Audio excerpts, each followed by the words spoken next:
कार्यक्रमको साथमा कुमारी बैंक सबैका लागि सधैँका लागि। लक्ष्मी बैंक लक्ष्य छ, लक्ष्मी बैंक छ। Bank of Kathmandu, we make your life easier. Shangrila development bank limited, स्थानीय विकासको आधार। नेपाल सरकार युवा तथा खेलकुद मन्त्रालय, युवा तथा साना व्यवसायी स्वरोजगार कोष सचिवालय। Prime life insurance company limited, सुरक्षित भविष्य। Lumbini general insurance company limited, ensuring risks for prosperity. Progressive Finance Limited, our business is to finance yours. सरकारले जुनसुकै सरकारी जग्गा कुनै व्यक्ति वा संस्थालाई 40 वर्षसम्म लिजमा उपलब्ध गराउने व्यवस्था गरेको छ। भूमि व्यवस्था मन्त्रालयले दीर्घकालीन रूपमा जग्गा लिजमा दिने व्यवस्था गरेको हो। यस्तै नेपालमा 60,185 औद्योगिक प्रतिष्ठान रहेको पाइएको छ। केन्द्रीय तथ्याङ्क विभागले सार्वजनिक गरेको राष्ट्रिय औद्योगिक सर्वेक्षण 76 का अनुसार सञ्चालनमा रहेका उद्योगहरूको कुल सम्पत्ति 6 खर्ब 19 अर्ब 51 करोड रुपैयाँ रहेको छ। नमस्कार, कार्यक्रम अर्थको आजको श्रृङ्खलामा म आकांक्षा उपाध्याय स्वागत गर्दछु। आजको कार्यक्रममा हामी आन्तरिक उत्पादन वृद्धिमा मौद्रिक नीतिको प्राथमिकता, साना किसान लघुवित्तको 21औं वार्षिक उत्सव सम्पन्न, लगानी बोर्डद्वारा यस वर्षको लगानी प्रवर्धनको समीक्षा लगायत साताका थप आर्थिक गतिविधि लिएर उपस्थित भएका छौँ। आउनुहोस् आजको कार्यक्रम सुरु गरौँ।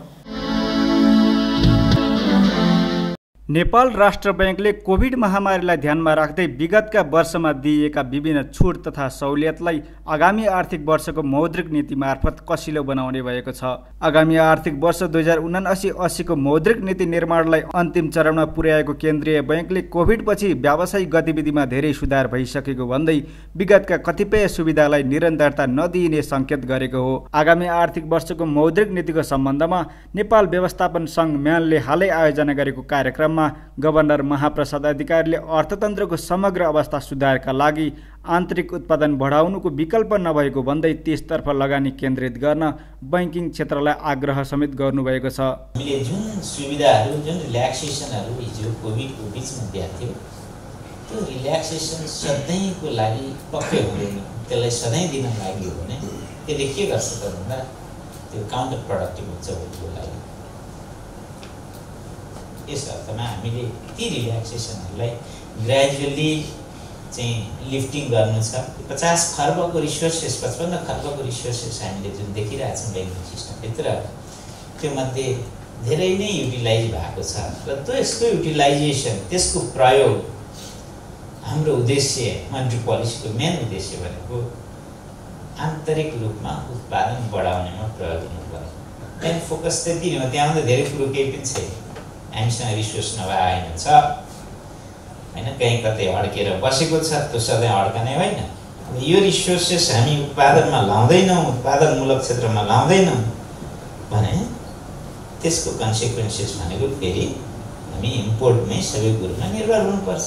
त्यसो त मुलुकको अर्थतन्त्रमा अहिले एकसाथ अनेकौं समस्या देखिएका छन्। उच्च आयात र विदेशी विनिमय सञ्चितमा आएको ह्रासले भुक्तानी सन्तुलनमा परेको चाप त छँदैछ। बैंकिङ प्रणालीमा तरलताको अभाव समेत अपेक्षित रूपमा सहज हुन सकेको छैन। वर्षभरि नै तरलता अभाव हुनुमा मुख्यतः स्रोतको व्यवस्थापन हुन नसकेको ठहर गरिएको छ। यसका लागि केन्द्रीय बैंकले लिएका नीतिको समीक्षा गर्दै प्रणालीलाई बलियो बनाउनु पर्नेमा जोड दिइएको छ। रिसोर्स म्यानेजमेन्ट चाहिँ हाम्रो विक भयो। एज होल कन्ट्रीको रिसोर्स म्यानेजमेन्ट विक भएपछि रिसोर्सको कन्स्ट्यान्टको कारणले हामीले क्रेडिट ग्रोथलाई पनि सङ्कुचन लगाएर बस्नु पर्यो, ताकि हामीले प्रोजेक्टेड गरेको अझ केही 1/3 चाहिँ अहिलेसम्म हामी गर्ने अवस्थामा छैन र हुने अवस्था पनि छैन। असाढमा रेभेन्यूको कारणले पैसा अलिअलि विथड्र होला, त्यसले अलिकति आउटस्ट्यान्डिङ बढाउला। आजको दिनमा रिसोर्स ग्याप 300+ को रिसोर्स र लेन्डिङको ग्याप 300 छ, जुन यस सेलफले राष्ट्र ब्याङ्कले हामीलाई वास्तै टिकाएको छ। 300 वा 500 को रिसोर्स म्यानेजमेन्टमा हाम्रो कन्सन्ट्रेसन त्यहाँ चाहिँ राज्यले, हामीले, मन्ट्री पोलिसीले, हामी तपाईँ उद्यमीहरूले जो स्टेकहरू छौँ सबैले यसमा हामीले पोलिसीमा हामीले अलिकति रिभ्यू गरौँ र सिस्टममा अलिकति बलियो बनायौँ भने 300-500 को जुन चाहिँ ग्यापको चाहिँ जुन सर्टफलहरू भइरहन्छ यसमा हाम्रो वर्कआउट हुनुपर्छ। अर्थतन्त्र निकै अप्ठ्यारो स्थितिमा रहँदा सरकार र नियामक निकाय मात्र होइन निजी क्षेत्र पनि उत्तिकै चिन्तित र गम्भीर छन्। यस्तोमा केन्द्रीय बैंकले ल्याउने मौद्रिक नीतिप्रति आम सरकारवालाको ठूलो अपेक्षा छ। समग्रमा व्यावसायिक मनोबल बढाउँदै आर्थिक एवं वित्तीय स्थायित्व कायम गर्ने गरी मौद्रिक नीति आउनुपर्ने निजी क्षेत्रको माग छ। कोभिड पछिको जुन एउटा व्यावसायिक एक्टिभिटीमा परेको कोभिडको कारणबाट जुन एउटा चाहिँ असर परेको चाहिँ छ, त्यसलाई चाहिँ हेरेर यो वास्तवमा मोनेटरी पोलिसी चाहिँ ल्याउनु पर्ने चाहिँ अवस्था चाहिँ छ। गत वर्षको भन्दा अहिले चाहिँ अझ यो लिक्विडिटीको कारणबाट अझै भन्नाले चाहिँ एउटा चुनौतीपूर्ण चाहिँ भएको चाहिँ अवस्थाले चाहिँ जस्तो अहिले चाहिँ गत वर्षभन्दा अझै एउटा चाहिँ यसलाई ब्यालेन्स गर्नुपर्ने चाहिँ अवस्था चाहिँ छ। कन्ट्राक्सनरी मौद्रिक नीति आउने अवस्था छ, तर म यहाँलाई के सुझाव दिन्छु भने अधिकतम लचिलो गरेर सन्तुलित, जति म्याक्सिमम फ्लेक्सिबिलिटी ल्याउन सकिन्छ लचिलो सन्तुलित हिसाबले मौद्रिक नीति आउनु पर्यो। आयात नियन्त्रण भन्दा पनि आयात व्यवस्थापनमा जाउँ। आयात भनेको हाम्रो जीवनयापनसँग सम्बन्धित छ, हाम्रो जीवनस्तरसँग सम्बन्धित छ। आज आयात प्रतिस्थापन र उत्पादनमूलक उद्योगको प्रवर्धन लङ टर्म स्ट्रेटेजीले मात्रै आउन सक्छ। आजको आजै त्यो हामी गर्न सक्दैनौँ। मोनेटरी पोलिसीमा चाहिँ सिएनआईले अलिकति अब एक्सपेन्सनरी मेजर्सहरू लिने टाइम त अलि होइन, तर पनि यो कन्ट्राक्सनलाई नलाने र ब्यालेन्स अप्रोचमा जानुपर्छ कि भन्ने चाहिँ हाम्रो धारणा रहेको छ। कोल्याटरल बेस्ड फाइनेन्सिङबाट gradually project based financing risk एनालिसिसको साथमा त्यो गर्दाखेरि इनोभेसन र एन्टरप्रेन्योरसिपलाई अलिक सपोर्ट पुग्छ होला जस्तो लाग्छ। दुःख लाग्दो कुरा चाहिँ के छ भने गभर्मेन्टले आजसम्म पनि टुरिज्मलाई अलिकति हेला नै गरे जस्तो लाग्छ, किनभने इन्डस्ट्रीको मान्यता अहिलेसम्म पनि हामीले पाएको छैन। सो जुन अरू इन्डस्ट्रीमा जुन सपोर्ट छ from the government, I am sorry टुरिज्ममा त्यो छैन। र बेला बेलामा हामीले भन्दैछौँ, तर च्यानल चाहिँ यस्तो छ नेपालको यो कहाँ जाने, कहाँ कसले सुन्ने, हाम्रो आफ्नो मिनिस्ट्रीले सुन्ने, आफ्नो मिनिस्ट्रीमा जाने हो होइन, फेरि इन्डस्ट्री मिनिस्ट्री, फेरि यो गर्दाखेरि हाम्रो चाहिँ जुन पनि यो इस्युजहरू चाहिँ यति जेलिन्छ कि हामी एन्डमा हामी थाक्छौँ। मौद्रिक नीतिका लागि केन्द्रीय बैंकले सरकारका क्षेत्रसँग राय सल्लाह लिने काम 1 महिना अघिदेखि नै सुरु गरेको थियो। अर्थतन्त्रका जानकार एवं विज्ञहरूले यति बेला मुलुकको समग्र अर्थतन्त्र कमजोर बनेकाले लचिलो एवं विस्तारकारी मौद्रिक नीति नल्याउन सुझाएका छन्। मुख्यतः आयात निरुत्साहन, खुकुलो ब्याजदर र मूल्य वृद्धिलाई वाञ्छित सीमामा राख्ने गरी मौद्रिक नीति ल्याउनुपर्ने खाँचो औँल्याइएको छ। भर्खरै प्रस्तुत गर्यौं आगामी आर्थिक वर्षको मौद्रिक नीति सम्बन्धी सामग्री। अबको पालो ब्रेक।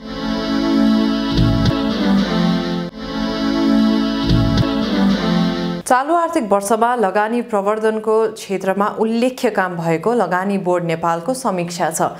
आन्तरिक तथा बाह्य लगानी सहजीकरण, व्यवस्थापन र प्रवर्धनमा बोर्डको सक्रियतामा यस वर्ष विभिन्न काम भएका छन्। यसै विषयमा तयार पारिएको सामग्री अबको क्रममा।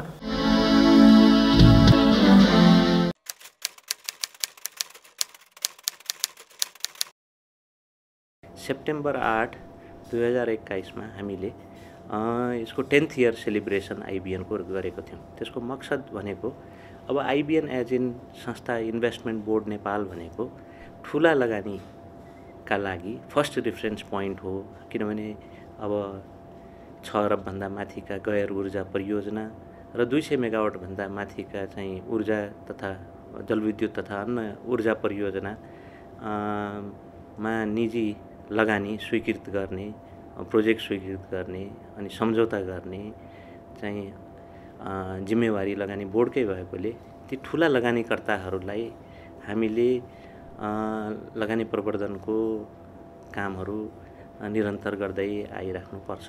र ठुला प्रोजेक्टको सवालमा कुरो गर्नु पूर्व मुलुक नेपाल एउटा लगानीको लागि आकर्षित गन्तव्य हो भन्ने पनि प्रचार र प्रवर्धन चाहिँ हामीले नेपाल एउटा चाहिँ प्रोमिसिङ इन्भेस्टमेन्ट डेस्टिनेसन हो भनेर सुरु गर्दै हामीसँग प्रचुर सम्भावना भएका क्षेत्रहरू जस्तो हाइड्रो पावर अनि माइन्स एन्ड मिनरल्स लगायतका क्षेत्र र हाम्रो चाहिँ समग्रमा पब्लिक सर्भिस इन्हान्स गर्नलाई, जस्तो उदाहरणको लागि ट्रान्सपोर्ट म्यानेजमेन्टको, अब त्यस्तै तपाईको अब माइस टुरिज्मलाई प्रमोट गर्न अब इन्टिग्रेटेड अप्रोचमा टुरिज्म डेस्टिनेसन डेभलपमेन्टका कुरा होलान्।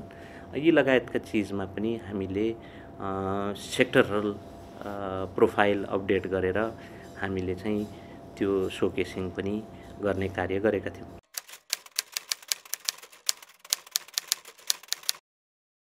हामीले त व्यावसायिक योजना सहितको रणनीतिक योजना बनाएर अगाडि बढेका छौँ भनेपछि लगानी बोर्ड एउटा रिजल्ट बेस्ड फ्रेमवर्कमा अगाडि बढिसकेको छ। अब जहाँसम्म लगानी प्रवर्धन गर्ने भन्छौँ, लगानी प्रवर्धन गर्नका लागि त हामीले प्रोजेक्ट प्रवर्धन गर्नुपर्ने हुन्छ अनि त्यस्ता अमुक प्रोजेक्टहरू क्रेडिबल प्रोजेक्ट्सको पाइपलाइन हामीले तयार गर्नुपर्ने हुन्छ। त्यसैले हाम्रो लगानी बोर्डको जो व्यावसायिक योजना छ, रणनीतिक योजना ले निर्दिष्ट गरेको 4वटा प्रमुख स्तम्भ जसमध्ये परियोजना विकासलाई हामीले सबभन्दा प्रायोरिटी दिएका छौँ। किन परियोजना शीर्षकमा लगानी आउने हो, त्यसैले त्यो परियोजनाको चाहिँ क्वालिटी अध्ययन गरेर हामीले पाइपलाइन तयार गर्नुपर्ने थियो र त्यो अध्ययन गर्नु पूर्व हामीले त्यस्ता अमुक प्रोजेक्ट जसले राष्ट्रिय विकास या भनौँ न पूर्वाधारकै पनि विकासको लक्ष्य हासिल गर्नका लागि कम्प्लिमेन्ट गर्ने त्यस्ता प्रोजेक्टहरूको स्ट्र्याटेजिक फिटनेस गर्नुपर्छ। त्यो गर्नका लागि हामीले प्रोजेक्टको पहिचान, प्रोजेक्टको विस्तृत अध्ययन, त्यसको विस्तृत अध्ययन भनिसकेपछि अध्ययन पनि थरीथरीका अध्ययन हुन्छन्। पूर्व सम्भाव्यता अध्ययन भन्छौँ, सम्भाव्यता अध्ययन भन्छौँ, विस्तृत परियोजना प्रतिवेदन तयार गर्ने भन्छौँ। भनेपछि के गर्दा उपयुक्त हुन्छ भने प्रोजेक्टको उठान गर्नु पूर्व त हामीले त्यसको पहिचानै गर्नु पर्यो। पहिचान गरिसकेपछि हामीले छनौट गर्नु पर्यो। पहिचान त धेरै प्रोजेक्ट भएका हुन्छन्, तर हाम्रो राष्ट्रिय आवश्यकता आजको के हो, त्यो आवश्यकता हाम्रो इन्ट्रेस्ट, हाम्रो निड्समा चाहिँ लगानी हामीले खोज्ने होला नि त।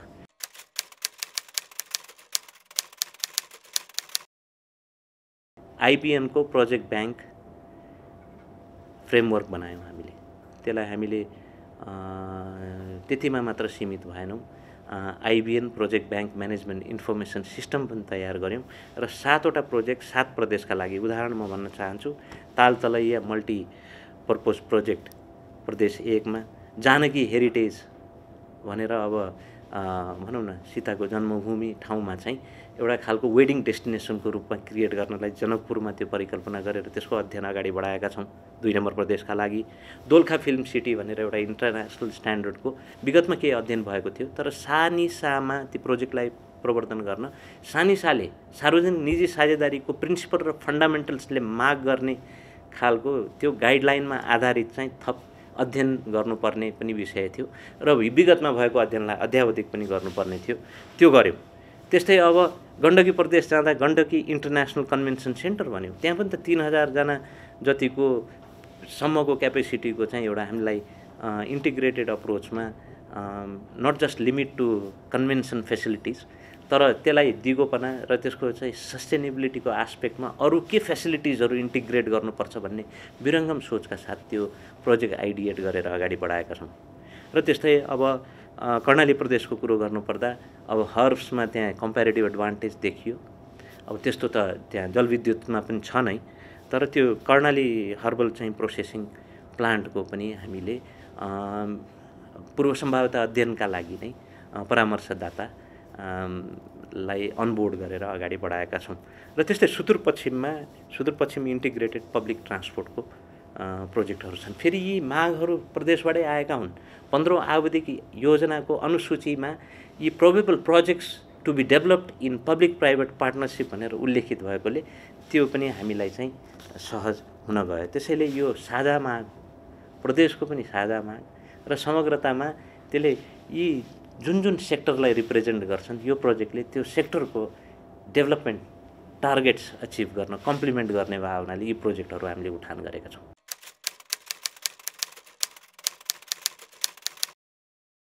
हामीले हरेक वर्ष के गर्दै जानुपर्छ ताकि हामी 4वटा स्तम्भ, अघि मैले त परियोजना विकास र व्यवस्थापन भने पहिलो स्तम्भ, दोस्रो लगानी प्रवर्धन भने, तेस्रो संस्थागत विकास भने, चौथो चाहिँ कोअर्डिनेसन र कोल्याबोरेसन र पार्टनरसिप भने ती 4वटा स्तम्भमा आधारित भएर हामीले प्रमुख क्रियाकलापहरू के हुन्छन्, हाम्रा गतिविधिहरू के हुन्छन् भनेर तय गरिसकेका छौँ। भनेपछि हामी यो संस्था पनि रूपान्तरित हुनु छ र रूपान्तरणकारी आयोजना पनि हामीले अगाडि बढाउनु छ भने त्यो पाटोमा के महत्त्वपूर्ण कुराहरू हुँदैछन्। जस्तो उदाहरणको लागि हामीले बहुआयामिक अध्ययन गऱ्यौँ पश्चिम सेतीको, राष्ट्रिय गौरवको आयोजना हो र सेती रिभर 6 750 र 450 गरेर लगभग चाहिँ 1200 मेगावाटको प्रोजेक्टको हामी वार्ताद्वारा चाहिँ परियोजना विकासकर्ता छनौट गर्ने र छनौट गरी चाहिँ त्यसको विकासको भनौँ न चरणहरू यानि अध्ययन चरण भए अध्ययन चरण पार गर्दै अगाडि बढ्ने भनेका छौँ भनेपछि त्यो पनि एउटा चाहिँ ठुलो उपलब्धि हो र त्यो पाटोमा धेरै हाम्रो चाहिँ समय व्यतीत पनि हुनेवाला छ र हामीले धेरै मेहनत गर्नुपर्ने पनि छ। त्यस्तै तपाईँको अपर कर्णाली हाइड्रो इलेक्ट्रिक प्रोजेक्ट जो 900 मेगावाटको छ त्यसको पनि वित्तीय व्यवस्थापनको म्याद थप सम्बन्धमा पनि चाँडै नै बोर्डबाट सिफारिस भइसकेको स्थितिमा क्याबिनेटबाट निर्णय आउँछ भने त्यो पाटोमा पनि सहजीकरणका कामहरू झन् थपिँदै गएका छन्। यी विगतका पनि असल प्रयासहरू विगतका मेहनतलाई पनि हामीले अनफिनिस्ड एजेन्डालाई अगाडि लाँदै गर्नुपर्ने हुन्छ। एकल बिन्दु सेवा वेबमा आधारितको पाइलोटिङ टुङ्गिएर हामी त्यसको सफ्ट ओपनिङमा जान्छौँ। त्यस्तै नलेज म्यानेजमेन्ट पोर्टल एउटा लगानीकर्ता आइसकेपछि लगानीकर्ताको बिजनेस लाइफ साइकल या लगानीकर्ताले लगानी गर्ने प्रोजेक्टमा हुन्छ भने प्रोजेक्टको लाइफ साइकलसम्म चाहिँ हामीसँग इन्स्टिट्युसन मेमोरी स्ट्रङ हुनुपर्छ। त्यसका लागि हामीले नलेज म्यानेजमेन्ट पोर्टल तयार गर्दैछौँ। त्यसलाई पनि हामी अनभिल गर्छौँ यानि विमोचन गर्छौँ या त्यसको के स्विचिङ गर्छौँ। अनि त्यस्तै तपाईँको केही अरू जो आइडिया नोटहरू छन् 20 वटा भने ती पनि पूर्व सम्भाव्यता अध्ययनमा लान्छौँ। चालु आर्थिक वर्ष सकिन अब 6 दिन मात्र बाँकी रहँदा 50.11% मात्र पुँजीगत खर्च भएको छ। शनिबारसम्ममा 1,89,48 करोड पुँजीगत खर्च भएको हो।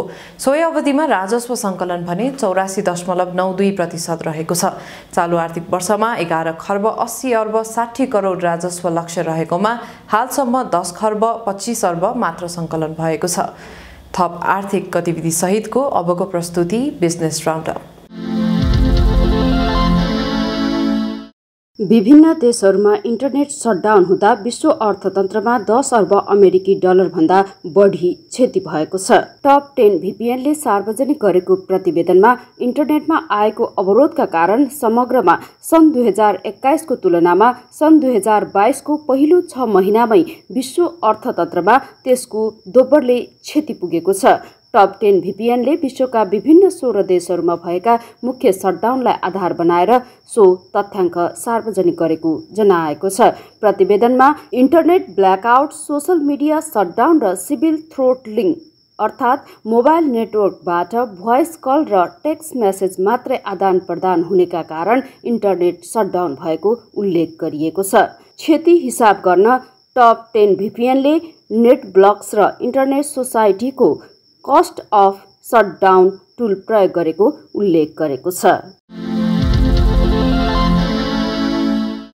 कोरोना महामारीपछि मुलुकको पर्यटन क्षेत्र चलायमान बन्दै गर्दा हवाई सेवा उद्योग पनि पुरानै लयमा फर्किएको छ। कोभिडका बेला प्राय ठप्प र आंशिक रूपमा सञ्चालित आन्तरिक हवाई सेवा कम्पनी पछिल्लो समय राम्रो व्यवसाय गर्न सफल भएका छन्। तीमध्ये एक हो यति एयरलाइन्स। निजी क्षेत्रको प्रतिष्ठित एयरलाइन्स कम्पनी यतिको हवाई यात्रु उत्साहजनक रूपमा बढेका छन्। गन्तव्यको विस्तार भन्दा यात्रुको सन्तुष्टिलाई व्यावसायिक सफलताको आधार मान्ने यस कम्पनीले हवाई सेवाको गुणात्मक सुधारमा विशेष जोड दिँदै आएको छ।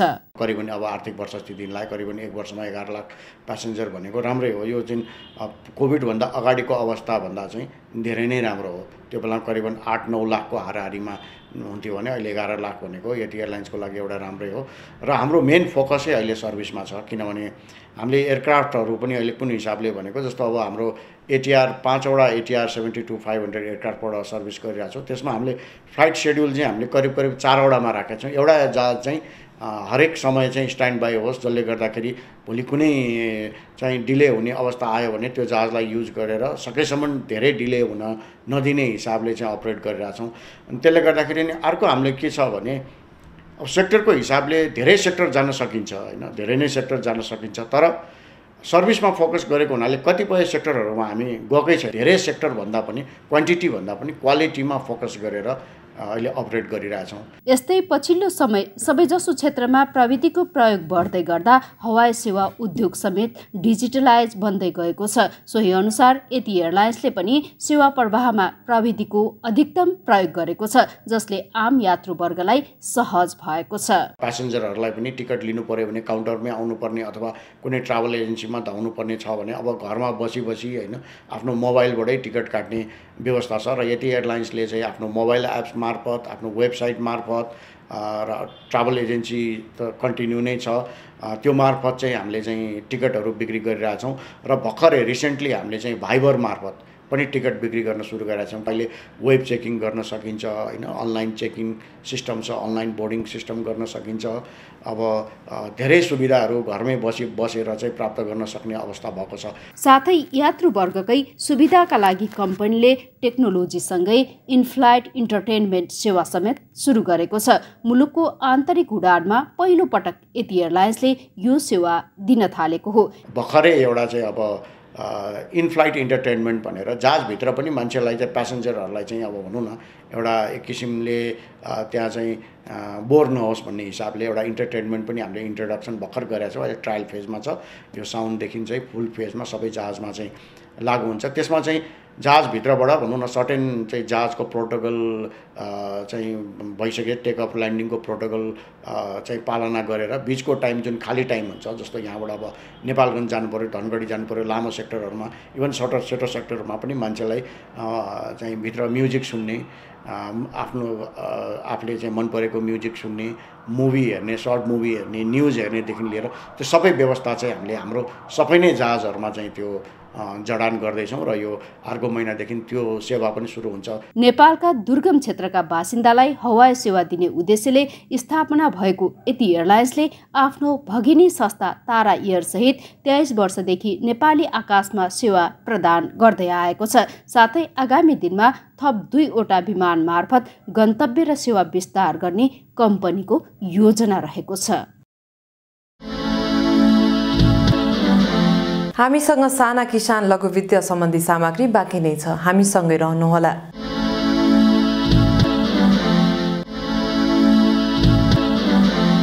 साना किसान विकास लघुवित्त वित्तीय संस्थाले स्थापनाको 2 दशक पूरा गरेको छ। काठमाडौँमा गत बुधबार आयोजित विशेष समारोहमा संस्थाले आफ्नो 21औं वार्षिक उत्सव मनाएको हो। मुलुकमा आम साना किसानसम्म वित्तीय पहुँच पुर्याएर आत्मनिर्भर अर्थतन्त्र निर्माणमा संस्थाले 2 दशक अवधिमा हासिल गरेको उपलब्धि निकै महत्त्वपूर्ण रहेको छ। वार्षिक उत्सव कार्यक्रममा संस्थाका अध्यक्ष खेमबहादुर पाठकले संस्थाका कार्यक्रमले व्यक्ति एवं समुदायमा पारेको सकारात्मक परिवर्तनको स्मरण गर्नुभयो। रघुनाथपुर संस्थाको अलिकति मैले जानकारी यहाँलाई गरौँ। त्यो संस्था राष्ट्रिय पुरस्कार पाउने संस्था बन्यो। त्यो राष्ट्रिय पुरस्कार पाउने संस्था यस्तो ठाउँमा छ कि मधेसको भित्री भागमा त्यो संस्था जन्मिएर त्यसले केही संस्थाले 9वटा संस्थाहरू आफूले रिप्लिकेसन गरेर आफू जस्तै राम्रो संस्था बनायो। त्यो आफू जस्तै राम्रो संस्था बनाइरहेको बेलामा मैले यसो हेरेँ, त्यो भित्र मधेसमा घरबाट बाहिर महिलालाई निस्कन पनि अप्ठ्यारो भएको समाजमा आज महिलालाई सदस्य बनाएर मैले यहाँ यसो हेरेँ। उहाँको संस्थाको र यो दुईटा जोड्दाखेरि उहाँले जुन सेवा पुर्याएको संस्थाहरू आज 12,140 घरलाई रघुनाथपुर संस्थाको कारणले सेवा पाए। यसले अहिले 1,05,00,000 आज यति पुँजी त्यहाँको गरिब किसानको हातमा पुर्याएको छ। वित्तीय पहुँचबाट कोही पनि वञ्चित नहोस् भन्ने यस संस्थाको मूल उद्देश्य रहेको छ। बढीभन्दा बढी किसानसम्म पुग्ने रणनीति सहित अघि बढेको संस्थाको उपस्थिति 77वटै जिल्लामा पुगिरहेको देखिन्छ। साथै कृषि वस्तुको औद्योगिकरणमा समेत जोड दिएको संस्थाले नीतिगत समस्याले भने यसमा अप्ठ्यारो पारेको भन्दै सहज र अनुकूल वातावरणको खाँचो औल्याएको छ। अब हुम्लामा हामी पुगिसकेपछि 77 जिल्लामा हामी त्यहाँ चाहिँ हाम्रो प्रतिनिधित्व हुन्छ। हामी त्यहाँ पुग्छौँ र हामी धेरै स्थानीय तहमा सरकारले सबै स्थानीय तहमा पुग्नुपर्छ भनेर हामीलाई सरकारले भनेको अवस्था छ। मैले कहाँनिर कुरो जोड्न लागेको भने आज मलाई एकदमै खुसी लागेको छ। सचिवज्यू, हामीसँग पुँजी छ, हामीसँग सदस्य छन्, हाम्रा सदस्यले अहिले उत्पादन बढाएर व्यवसाय बनिरहेको अवस्था छ र अहिले हाम्रो विद्यमान सहकारी ऐनले के भनेको छ भने उद्योगहरू सञ्चालन गर्नको लागि सहकारीलाई अहिले पनि त्यो ऐनभित्र छैन उद्योग सञ्चालन गर्ने। हामीले एउटा समझदारीबाट गरेका छौँ। अघि भर्खर हामीले त्यो ठुलो उद्योग हेऱ्यौँ, झापाको पृथ्वीनगरको 7 करोडको उद्योग हेऱ्यौँ, अहिले नेपालको सबभन्दा सफल उद्योगको रूपमा त्यो गएको छ र अब हामी उद्योगतिर जान लागेका छौँ, तर हामीलाई नीतिगत समस्याहरू छ। वास्तवमा कृषि क्षेत्र नेपालको अर्थतन्त्रको मेरुदण्ड हो। कृषिको व्यावसायिक विकासका लागि किसानलाई कर्जाको सहज पहुँच अपरिहार्य हुन्छ। यद्यपि यस संस्थाले विभिन्न वर्गका किसानलाई कर्जा मात्र नभई प्राविधिक सहयोग समेत उपलब्ध गराएर उद्यमशील बनाउने विशिष्ट लक्ष्यलाई सार्थक तुल्याएको छ। हामीले ती साना किसानहरू जसले वित्तीय पहुँच पाउनु भएको छ, हाम्रो यो साझेदार साना किसान कृषि सहकारी संस्थामा आबद्ध हुनुहुन्छ, उहाँहरूलाई हामीले वित्तीय पहुँचका साथसाथै यो कृषिको व्यवसायीकरणका लागि जस्तो सामूहिक कृषि गर्ने अथवा सहकारीगत कृषि गर्ने, त्यसका लागि ऋण पुँजी उपलब्ध गराउने, प्राविधिक सहयोग उपलब्ध गराउने काम पनि गरिरहेका छौँ। त्यस्तै उद्यमशीलताको संस्कृति विकासका लागि हामीले हरेक नागरिकले उद्यमशील बन्नुपर्छ। त्यसो त जनसङ्ख्याको 60% भन्दा बढी नागरिक कृषिमै निर्भर छन्। कुल गृहस्थ उत्पादनमा करिब 1/4 योगदान दिनुले पनि त्यसको महत्त्व सर्वोपरि छ।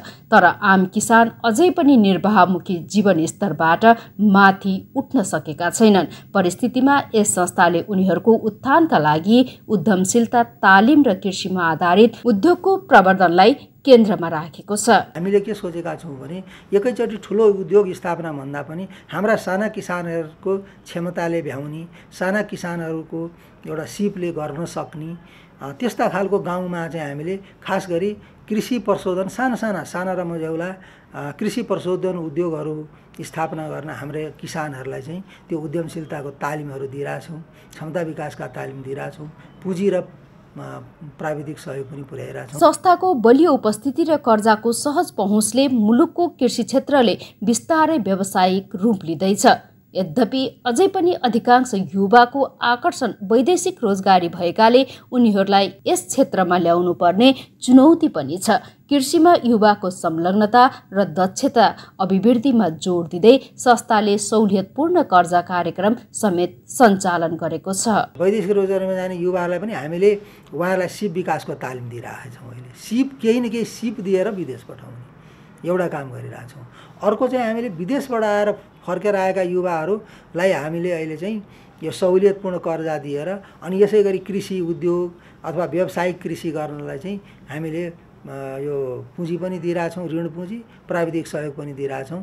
र अहिले धेरै युवाहरू जो विदेशबाट फर्केर आउनु भएको छ, अब चाहिँ हामी विदेश फर्केर जाँदैनौँ। यही मुलुकमा यही माटोमा हामी चाहिँ कृषि कर्म गरेर हामी आत्मनिर्भर बन्छौँ, उद्यमी व्यवसायी बन्छौँ भनेर चाहिँ लागिराख्नु भएको छ। त्यो चाहिँ हाम्रो लागि असाध्यै खुसीको कुरा भएको छ। साना किसान विकास लघुवित्तको जारी तथा चुक्ता पुँजी 1 अर्ब 56 करोड र पुँजीको तर्फ 4 अर्ब 1 करोड रुपैयाँ भन्दा बढी छ।